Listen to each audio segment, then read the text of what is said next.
Izvolite. Hvala gospodine potpredsjedniče, poštovane kolegice i kolege. Prema Zakonu o pravobranitelju, pučkom pravobranitelju, pravobraniteljica treba promicati i štititi ljudska prava i slobode.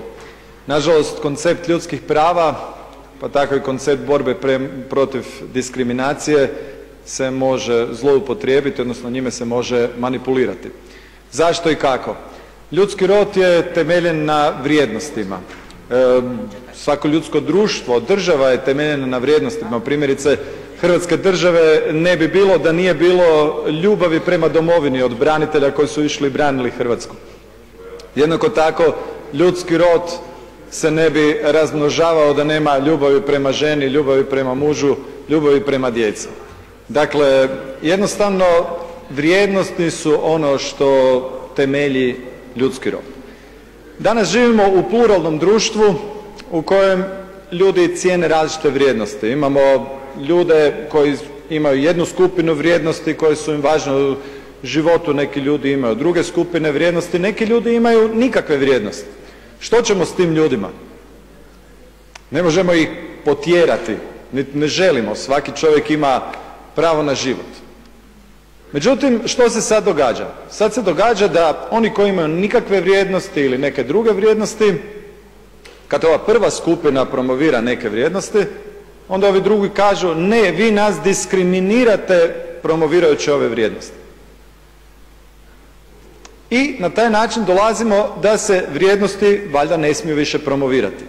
Jer te promocija tih nekih vrijednosti uvijek može diskriminirati nekog drugog. Tako dolazimo do toga da u borbi, takozvanoj borbi protiv diskriminacije, dolaze zahtjevi da ne smiju biti recimo križevi na zidovima, jer to nekoga smeta. Ne smeta ih recimo kad neko stavi sliku svojeg psa na zid, to ih ne smeta. Ali kad neko stavi križ na zid, onda ih to smeta, to je onda diskriminacija. Znamo recimo kod psovki, znači kad neko psuje nekoga, najčešće kod tih psovaka ili psovki, kako se već kaže, se psuje, ne znam, majka, Bog, znači nešto najvrijednije.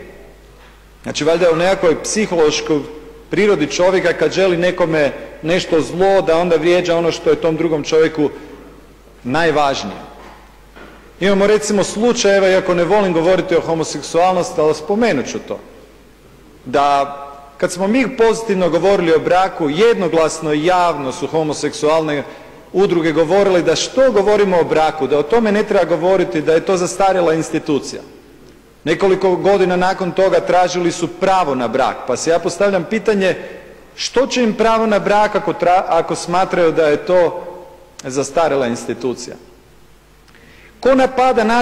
Ko napada ljude koji promoviraju nacionalne vrijednosti? Opet oni koji ne vole to. Koje kamere traže recimo na Thompsonovom koncertu ili na Bleiburgu ljude sa ustaškim kapama? Bilo bi jako sretne da nađu bar jednu, da ju snime, da to stavi u prvi plan. Upravo one koji žele sakriti ili u drugi plan staviti one vrijednosti u Thompsonovim pjesmama koje jesu pozitivne. Dakle, ovo su samo neki od primjera u kojem se takozvana borba protiv diskriminacije koristi za moralni relativizam, za promociju moralnog relativizma. Imamo države danas europske u kojem se više ne piše majka i otac na formularima, nego roditelj 1 i roditelj 2. Pa ja mislim da je upravo taj očinski odnos, majčinski odnos vrijednost. Ja ne želim da mene moja djeca zovu roditelj 1 ili roditelj 2. Ja želim ostati tata, da me zovu tata, a ne roditelj 1 ili roditelj 2. Dakle, to su sve primjeri u kojem se, kao što sam rekao, borba za diskriminaciju koristi u krive svrhe.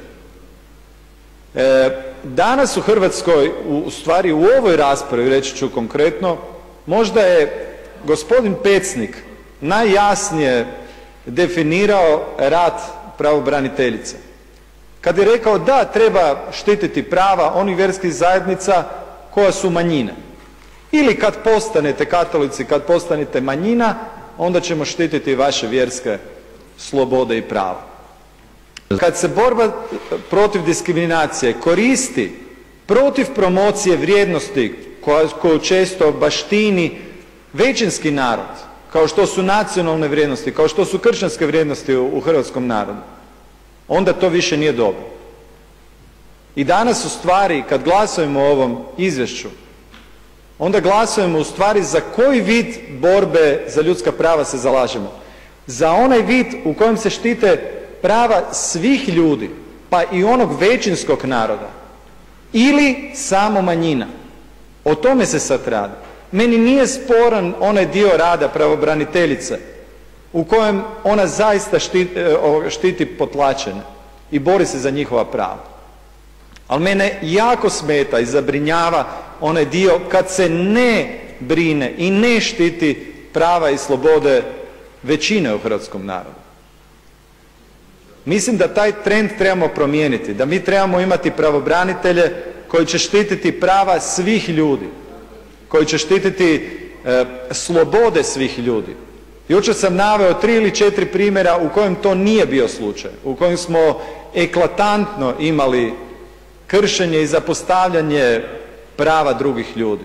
Konkretno ću reći, bio je primjer Željke Markić, dakle kad je gospođa Sandra Benčić rekla da ju zabrinjava to što je Željka Markić dobrodošla na Prisavlju, na HRT-u. I onda su tražili iz pravnog tima očitovanje pravobraniteljice, pa je pravobraniteljica rekla da, eto, treba se Željka Markić naučiti na to da ju kritiziraju. Znači, kad je neko zastupa nekako većinsko mišljenje, onda se treba naučiti na to da ga drugi kritiziraju. Da sam recimo ja rekao da neko, nemam pojma, iz neke manjine, nemojte me sad hvatati da li ću reći nacionalne i seksualne manjine, ne bi trebao gostovati na Prisavlju. Pa razapeli bi me svi mediji da sam ksenofob i ne znam što sve ne. I ujedno bi to napravila i pravobraniteljica pučka. O tome ja govorim. Ja tražim samo ravnopravnost. Ja tražim jednakost u postupanju. Ja tražim da ljudska prava budu ljudska prava za sve, a ne samo za manjine. I zbog toga mi je ovo izvješće neprihvatljivo. Hvala lijepo. Zahvaljujem.